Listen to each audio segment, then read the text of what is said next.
Be ready. 5 seconds. Start. I have great pleasure in welcoming you to the 8th annual meeting of the All India Council for Technical Education.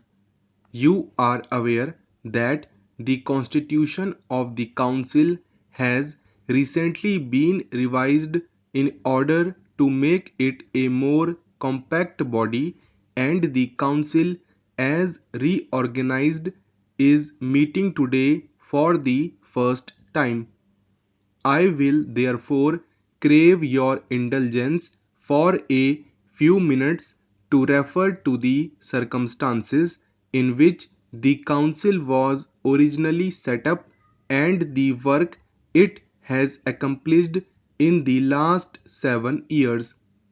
It was in January 1944 that the Central Advisory Board of Education recommended, at the instance of the Technical Education Committee of that body, that the government should set up a central organization to stimulate, coordinate, and control the provision of technical education on an all India basis.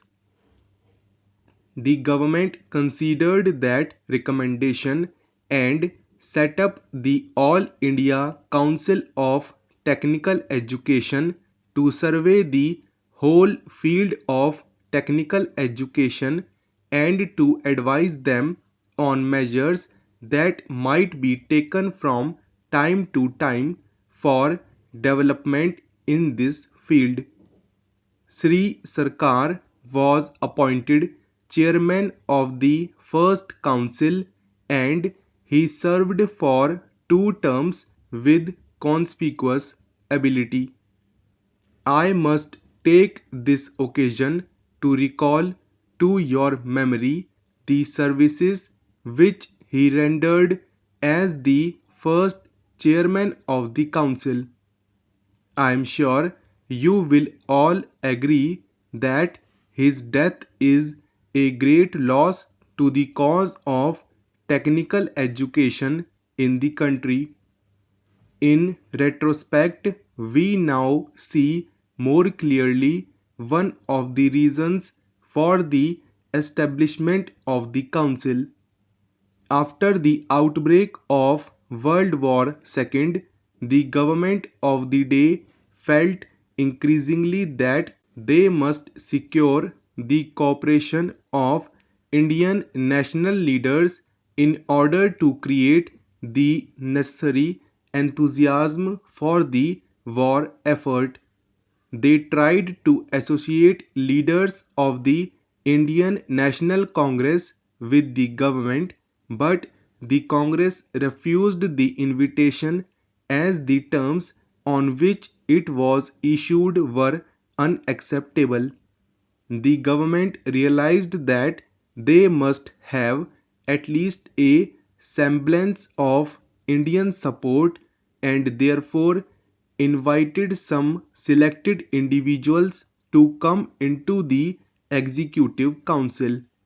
They also wanted to prove to the world that even if the Congress leaders had not agreed to accept office, they were themselves anxious to develop nation building services in India. Those who accepted the British invitation were thus in a position of advantage and utilized the pressure exercised by them. I have watched closely the valuable contribution of the Council towards the development of technical education in the country since its inception. As Minister of Education, I have naturally been interested in its working, and I am happy that my association with the Council will henceforth be much closer than it had been in the past. Some of the landmarks in the history of the Council naturally come to my mind on this occasion. You are aware that it was primarily at the initiative of the Council that the Government of India decided to strengthen a number of undergraduate institutions in various parts of the country by providing grants amounting to about 1.5 crores of rupees.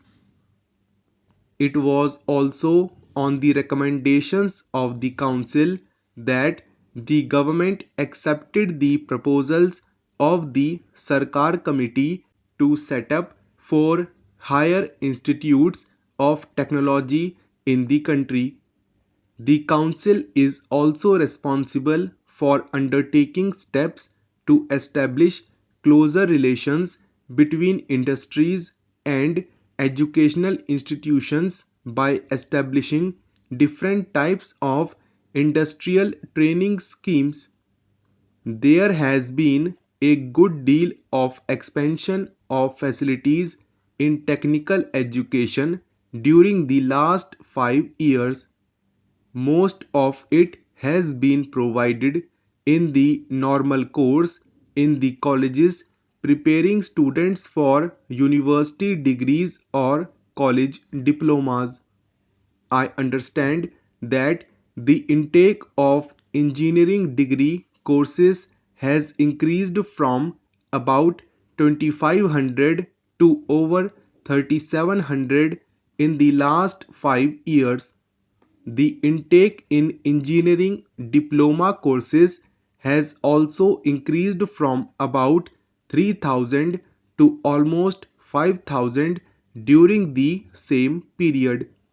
In fact, there are some experts who hold the expansion in facilities has been too rapid and that there is not enough scope for the employment of the persons trained.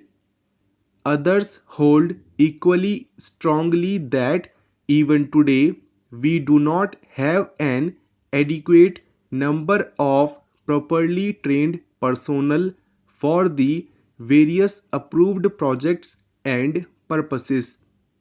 What is therefore needed is a review of our requirements not only in terms of numbers but also in terms of the type of training necessary.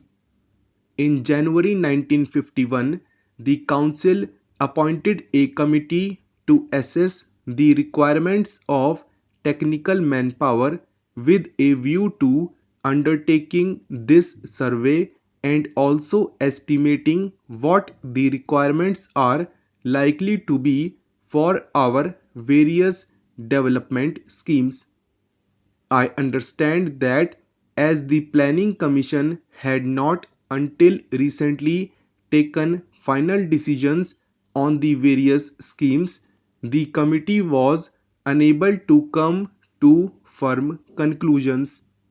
Now that the 5-year plan has been approved in principle, I hope that the committee will carry out the task assigned to it as speedily as possible for us.